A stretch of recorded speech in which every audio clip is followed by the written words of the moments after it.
If you want to edit an email in Yahoo Mail, there's one important thing to know right away. You can only edit emails that are still in your drafts folder. Once an email has been sent, Yahoo Mail does not let you change it after the fact. So in this video, I'm going to show you the simple way to edit a draft email in Yahoo Mail before you send it. If this helps, please hit the like button and subscribe for more easy tutorials like this. First, go to Yahoo Mail and sign into your account if you're not already logged in. Once you're inside your mailbox, look over to the left side and open the drafts folder. This is where Yahoo Mail saves emails that you started but haven't sent yet. If you're trying to fix a message you were working on, this is exactly where you need to go.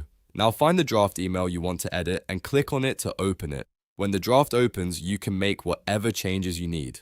You can update the wording, correct a spelling mistake, add or remove text, change the subject line, or adjust the recipient before sending. This is the best time to review everything carefully because once the message goes out, you won't be able to edit it anymore. Take your time and make sure the content looks exactly how you want it. If you need to add more information, just type it in. If something needs to be deleted, remove it.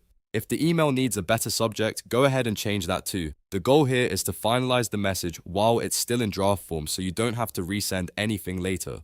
After you finish making your changes, look for the send button and click it when you're ready. Yahoo Mail will send the updated version of your draft email immediately. And that's it. Your edited email has now been sent successfully.